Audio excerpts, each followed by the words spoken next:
Hello everyone, ఎలా ఉన్నారు అందరూ? ఈరోజు మనం రైల్వేకి సంబంధించి ఏదైతే నార్మలైజేషన్ ప్రాసెస్ ఎలా ఉంటుంది, చాలామంది నన్ను డౌట్స్ అడుగున్నారు. చాలామంది కామెంట్ సెక్షన్లో సార్ మేము 30 అటెంప్ట్ చేసాము, లేదంటే మేము 50 అటెంప్ట్ చేసాము, మాకు ఇంకో 10 మార్కులు కలుస్తాయా, మాకు 30 మార్క్స్ కలుస్తాయా, మా పేపర్ షిఫ్ట్ బాగా హార్డ్గా ఉంది సార్ మా షిఫ్ట్లో ఎగ్జాము అని చెప్పి చాలామంది నన్ను అడుగున్నారు కామెంట్ సెక్షన్లో. అయితే ఇలాంటి సందర్భంలో మీకు రైల్వేకి సంబంధించి నార్మలైజేషన్ ప్రాసెస్ గురించి కొద్దిగా క్లారిటీ ఉంటే నెక్స్ట్ దీనికోసం ఎందుకు తెలుసుకోవాలి అంటే ఎగ్జామ్కి సంబంధించి ఏదైతే ఈ నార్మలైజేషన్ ప్రాసెస్ గురించి మీకు క్లారిటీ ఉంటే సిబిటి 2కి మీరు ప్రిపేర్ అవ్వచ్చా లేదా అనేది ఒక క్లారిటీ వచ్చేస్తుంది ఒకటి. రెండోది వచ్చేసి మీకు ఈ నార్మలైజేషన్ ప్రాసెస్ గురించి క్లారిటీ ఉండాలి, ఎందుకంటే ఎస్ఎస్సిలో కూడా నెక్స్ట్ జరగబోయే ఎగ్జామ్స్లో కూడా నార్మలైజేషన్ ప్రాసెస్ ఉంటుంది.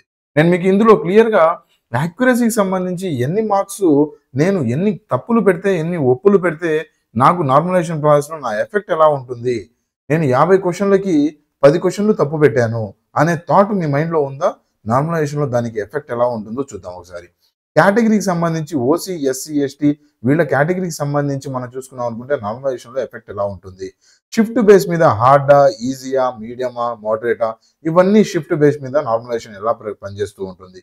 మార్క్స్ ఏమన్నా తగ్గుతాయా లేదా పెరుగుతాయా, తగ్గితే ఎవరెవరికి తగ్గుతాయి, పెరిగితే ఎవరెవరికి పెరుగుతాయి అనేది మనం ఈ వీడియోలో క్లియర్గా నార్మలైజేషన్ సంబంధించి నేనైతే చూసాను చాలా వీడియోస్, ఎక్కడ కూడా నార్మలైజేషన్ సంబంధించి క్లియర్ కట్ ఆన్సర్స్ లేవు. నేను ఈ వీడియోలో మీకు నార్మలైజేషన్ సంబంధించి క్లియర్గా ఫుల్ లెంత్ నీట్గా చెప్తాను. ప్రశాంతంగా వీడియో మొత్తం చూడండి, అప్పుడు మీకున్న భయాలన్నీ ఇందులో నుంచి వెళ్ళిపోతూ ఉంటాయి. సో ఫస్ట్ చూసుకున్నాం అనుకుంటే, సో స్టార్ట్ చేసే ముందు మీ అందరికీ తెలిసింది మన యాప్లో మంచి కోర్సెస్ ఉంటాయి, మంచి కోడింగ్తో మెమొరీ హింట్స్ మన దగ్గర కోర్సెస్ అవైలబుల్గా ఉన్నాయి. అయితే దీనికి సంబంధించి మన దగ్గర ఆర్ఆర్బి, ఎన్టీపీసీ, ఆర్ఆర్బి గ్రూప్ డికి సంబంధించి ఆఫర్ కూడా రన్ అవుతా ఉంది. ఆర్ఆర్బి అండర్ గ్రాడ్యుయేట్స్ ఎన్టీపీసీకి సంబంధించి రాస్తా ఉన్నారు కదా, వాళ్ళకి మంచి ఆఫర్ రన్ అవుతా ఉంది. 400కు పైగా వీడియోస్, మంచి టెస్ట్ సిరీస్, పీడిఎఫ్తో సహా ఒక పుస్తకం కూడా వాల్యూ చేయనంత తక్కువగా మన దగ్గర కోర్సెస్ అవైలబుల్గా ఉన్నాయి. బాగా తక్కువ 500 రూపీస్ అండర్లోనే మన దగ్గర కోర్సెస్ అవైలబుల్గా ఉన్నాయి. కావాల్సిన వాళ్ళు చూసుకోవచ్చు. బ్యాంకింగ్ ఇవన్నీ ఫ్యాక్చువల్ సబ్జెక్ట్స్, ఫ్యాక్చువల్ ఎగ్జామ్స్.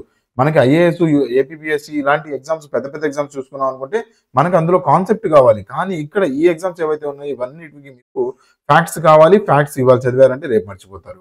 కానీ మన కోడింగ్ క్లాసెస్తో అలా కాదు, లైఫ్ లాంగ్ మర్చిపోవాలన్నా మర్చిపోలేరు. అంత అద్భుతంగా మన దగ్గర కోడింగ్ క్లాసెస్లో మన దగ్గర కోర్సెస్ అవైలబుల్గా ఉన్నాయి. పీడిఎఫ్ ప్రింటబుల్ ఫార్మాట్లో. At the same time test series కూడా మీకు చూసుకున్నాం అనుకుంటే 150కి పైగా test series, previous year papers నుంచి కూడా మనం అనలైజ్ చేసి మంచి టెస్ట్ సిరీస్ అందులో రన్ చేస్తూ ఉన్నాను.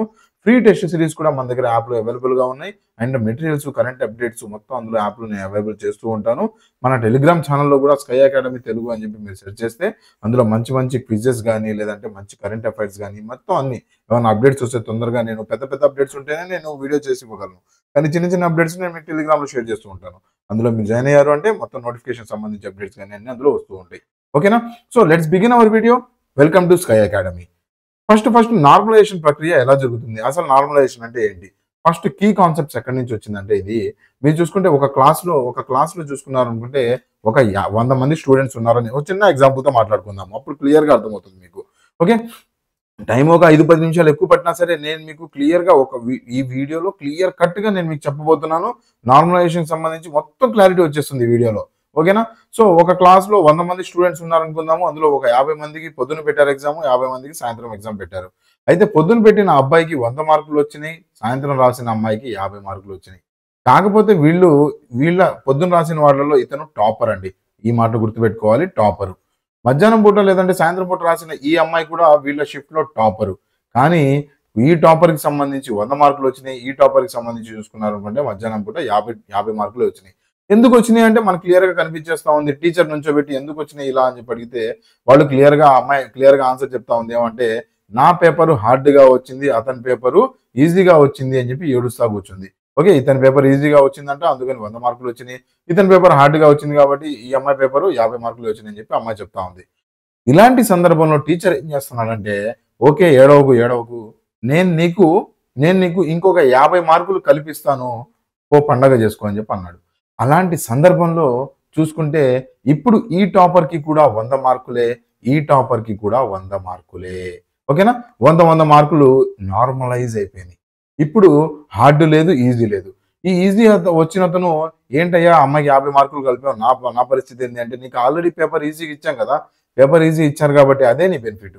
ఇక్కడ ఈ అమ్మాయికి హార్డ్గా వచ్చింది కాబట్టి ఇతని బెనిఫిట్ ఏంటయ్యా అంటే ఇతనికి 50 మార్కులు కలుపుతున్నాను. ఓకే, సో ఇది నార్మలైజేషన్ ఓవర్ వ్యూ చూసుకుంటే.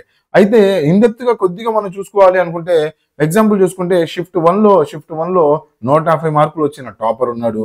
షిఫ్ట్ 2లో ఇప్పుడు మనం ఎన్టీపీసీ సంబంధించి వచ్చేద్దాం, రైల్వేకి సంబంధించి వచ్చేద్దాము. అయితే షిఫ్ట్ 2లో మోడరేట్గా పేపర్ వచ్చింది 144 మార్కులు. షిఫ్ట్ 3లో హార్డ్గా పేపర్ వచ్చింది కాబట్టి 141 మార్కులే వచ్చినాయి వీళ్ళకి.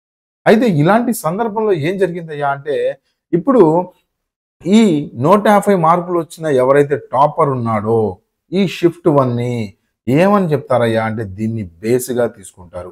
బేస్డ్ షిఫ్ట్ అంటారు దీన్ని.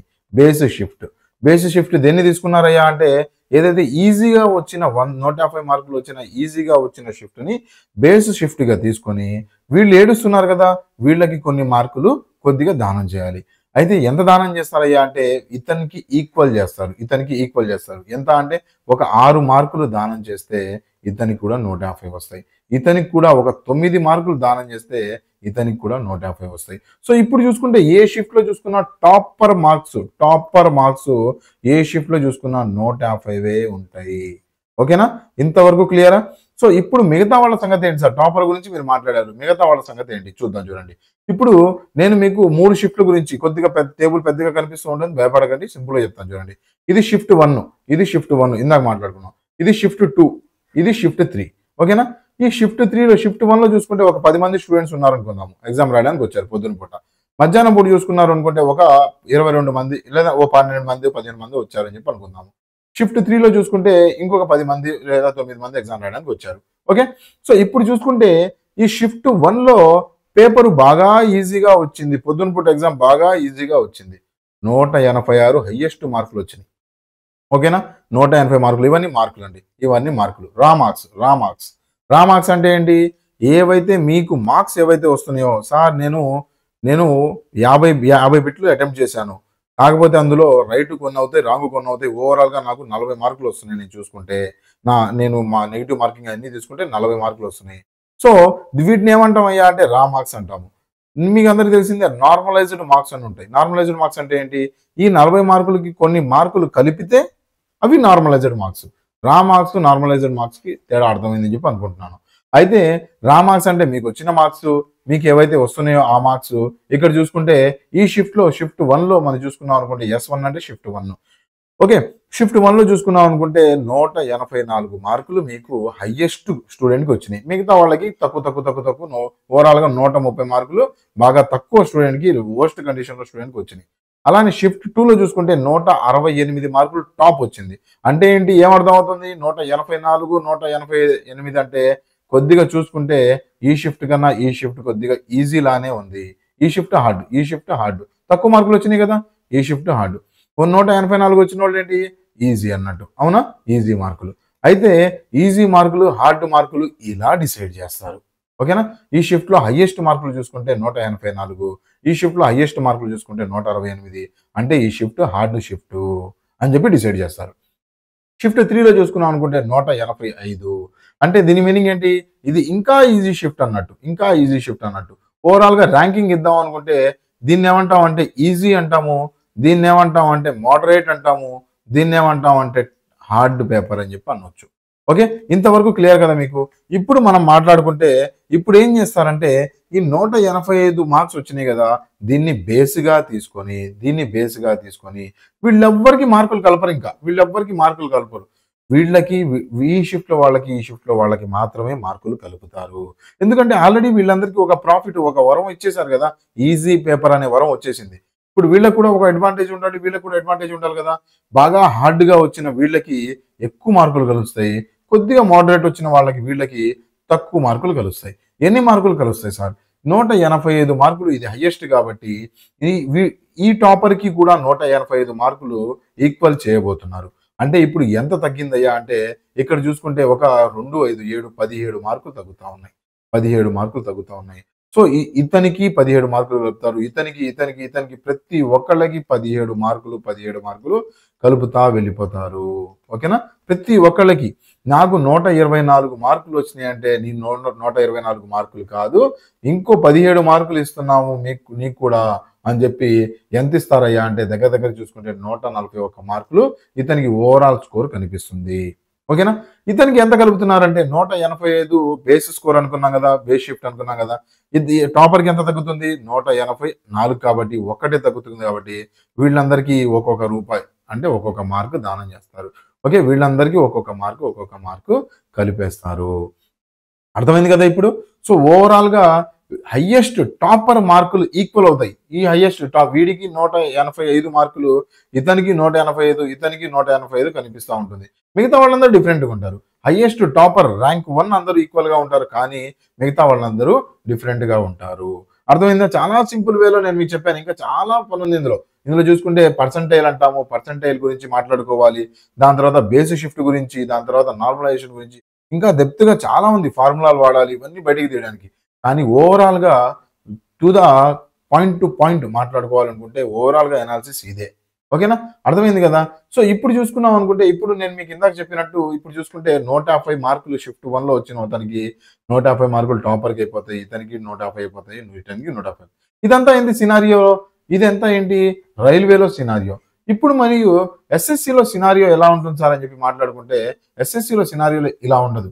మీకు ఇందులో రైల్వేలో పక్క మార్కులు కలుస్తాయి, కలవటం కానీ అలానే ఉండటం కానీ. ఇది చూడండి, అలానే ఉంది. ఇతనికి ఏమైంది? కలిసినాయి. ఇతనికి ఏమైంది? కలిసినాయి. కానీ తగ్గలేదు కదా. ఇక్కడ రైల్వేలో తగ్గవు మార్కులు, కానీ ఎస్ఎస్సిలో చూసుకున్నారనుకుంటే మార్కులు తగ్గుతాయి. ఎలా తగ్గుతాయి అంటే, ఇప్పుడు చూసుకుంటే 150 మార్కులు రా మార్క్స్ అనుకుంటే ఈ పెట్టి చూడకండి, ఇది చూడండి. ఇప్పుడు ఇక్కడ చూసుకుంటే ఇతనికి రైల్వేలో ఏం చేస్తారంటే, ఏదైతే హైయెస్ట్ ఉందో బేస్ని దాన్ని తీసుకుంటారు. ఓకే, కానీ ఎస్ఎస్సిలో ఏం చేస్తారంటే, ఈ 3 షిఫ్టుల్లో టాపర్ ఉన్న మార్కులు ముగ్గురిని యావరేజ్ చేస్తారు. 150 మార్కులు ప్లస్ 144 ప్లస్ 141/3 యావరేజ్ చేస్తే 145 మార్కులు వస్తుంది. సో ఇప్పుడు ఈ టాపర్స్ ముగ్గురిని ఏం చేస్తారయ్యా అంటే 145కి ఈక్వల్ చేస్తాడు. ఓకేనా? యావరేజ్ తీసి 145 ఈక్వల్, 145 వీళ్ళకి కాదు, ఎస్ఎస్సి వాళ్ళకి 145 మనకి బేస్గా తీసుకొని ఇప్పుడు ఇతనికి ఏం చేస్తారయ్యా అంటే 150 మార్కులు వచ్చినాయి కాబట్టి ఇతనికి ఏం చేస్తారయ్యా అంటే -5 మార్కులు, ఇతనికి ఏం చేస్తారంటే +1 మార్కు, ఇతనికి ఏం చేస్తారంటే +4 మార్కులు. సో ఈ షిఫ్ట్లో ఉన్న ప్రతి ఒక్కళ్ళకి 4 మార్కులు కలుపుతూ వెళ్ళిపోతారు. ఈ షిఫ్ట్లో ఉన్న ప్రతి ఒక్కళ్ళకి ఒక్కొక్క మార్కు కలుపుతూ వెళ్తారు. ఈ షిఫ్ట్లో ఉన్న ప్రతి ఒక్కళ్ళకి -5 మార్కులు చేస్తూ వెళ్తారు. అర్థమైందా? సో దీనివల్ల ఏమవుతుందంటే ఎస్ఎస్సిలో మార్కులు తగ్గటం కూడా ఉంటుంది, మార్కులు పెరగటం కూడా ఉంటుంది. కానీ రైల్వేలో మాత్రం మార్కులు పెరగటమే తప్ప తగ్గటం ఉండదు. ఎందుకంటే బేస్ ఇయర్నే హైయెస్ట్ టాప్ మార్కులుగా తీసుకుంటారు కాబట్టి అలా జరగడం కుదరదు. ఓకేనా? చాలా సింపుల్ టర్మినాలజీలో నేను మీకు ఎక్స్ప్లెయిన్ చేశాను. ఇలానే మన దగ్గర కోర్సెస్ అన్ని చాలా సింపుల్గా చాలా మంచి కోర్సెస్ డిజైన్ చేసి ఉంటాయి యాప్లో. కావాలి అనుకుంటే మనం మొత్తం ఏంటంటే ముందు రూట్ నేర్పిస్తాము, అలానే మీకు గుర్తు పెట్టుకునేలాగా కోర్సెస్ ఉంటాయి మన దగ్గర. అయితే నెక్స్ట్ మనం ఈ నార్మలైజేషన్లో మీకున్న క్వశ్చన్స్ గురించి మాట్లాడుకుందాము. ఇక్కడ చూసుకున్నాం అనుకుంటే ఫైనల్ మార్క్స్ ఏవైతే ఉన్నాయో అవి మ్యాక్సిమం ఇంక్రీజ్ అవుతాయి. ఎక్కడ కూడా మైనస్, రైల్వేలో మాట్లాడుకుంటే తగ్గవు, నెగిటివ్ మైనస్ అవ్వవు, తగ్గవు. ఓకేనా? దాని తర్వాత టాపర్స్ ఎవరైతే ఉన్నారో షిఫ్ట్లో వాళ్ళందరికీ ఈక్వల్ మార్క్స్ ఉంటాయి. మనం మాట్లాడుకున్నాం 150 బేసిక్ సంబంధించి చూసుకుంటే మిగతా వాళ్ళని కూడా 140 వచ్చిన వాళ్ళని కూడా 150 చేస్తూ వెళ్ళిపోతారు. ఓకేనా? దాని తర్వాత కేటగిరీకి సంబంధించి ఈ రైల్వేకి సంబంధించి ఈ నార్మలైజేషన్లో కేటగిరీకి సంబంధించి ఎటువంటి ఇన్ఫ్లుయెన్స్ ఉండదు. ఎటువంటి మీకు ఓసీ అయినా, బీసీ అయినా, ఎస్టీ అయినా ఇన్ఫ్లుయెన్స్ ఎక్కడా ఉండదు. కేటగిరీ ఇన్ఫ్లుయెన్స్ ఎక్కడా నార్మలైజేషన్లో కనిపించదు. ఓకే, ఓసీ అయితే 100ని 150 చేయటము, ఎస్సీ అయితే 100ని 170 చేయటం ఉండదు. ఓకేనా? Everything depends on easiest or hardest shift. ఓకేనా? సో కేటగిరీకి సంబంధించి ఇక్కడ ఎక్కడా ఉండదు. అండ్ యాక్యురసీకి సంబంధించి మ్యాటర్ అవుతుందా అంటే యాక్యురసీకి సంబంధించి కూడా ఎక్కడ ఏదైతే మనకి డాక్యుమెంట్ ఇచ్చారో, ఎన్టీపీసీకి సంబంధించి, రైల్వేకి సంబంధించి ఏదైతే నార్మలైజేషన్ చేస్తున్నారో డాక్యుమెంట్ ఇచ్చారో అక్కడ ఎక్కడ యాక్యురసీకి సంబంధించి కూడా మెన్షన్ చేయలేదు. ఓకే, యాక్యురసీని కూడా ఒక క్రైటీరియా లాగా ఎక్కడా కనిపించట్లేదు. రైట్. నెక్స్ట్ చూసుకున్నాం కట్ ఆఫ్ ఎవరి మీద డిపెండ్ అవుతాయా అంటే ఈజియెస్ట్ షిఫ్ట్ ఏదైతే ఉందో దాని మీద డిపెండ్ అవుతుంది. మనందరం చూసుకున్నాము ఈజియెస్ట్ షిఫ్ట్ ఎలా ఉందో దాన్ని బట్టే రాతలన్నీ డిసైడ్ అవుతాయి. ఓకే. సో నార్మలైజేషన్ సంబంధించి నేను మీకు క్లియర్గా ఎక్స్ప్లెయిన్ చేశానని చెప్పి అనుకుంటున్నాను. ఇంకేమైనా డౌట్ దీనికి సంబంధించి ఉంది అంటే నా కామెంట్ సెక్షన్లో మెన్షన్ చేయండి. మీ మార్క్స్ ఎంత వచ్చినాయి ఏంటి అనేది కూడా నా కామెంట్ సెక్షన్లో, అండ్ మీకు నెక్స్ట్ టాపిక్స్ దేనికి సంబంధించి మీకు వీడియో కావాలో నాకు కామెంట్ సెక్షన్లో చెప్పండి. ప్రతి కామెంట్ నేనే చదువుతాను, ప్రతి కామెంట్కి నేనే రిప్లై ఇస్తాను. అండ్ నా వీడియోకి సంబంధించి మీకు బాగా సపోర్ట్ చేయాలి అనుకుంటే ఒక subscribe and share. Okay. And Telegram సెక్షన్లో కూడా జాయిన్ అవ్వడానికి ట్రై చేయండి, లైక్ చేస్తూ వెళ్ళండి. Thank you for watching. Have a nice day. Bye.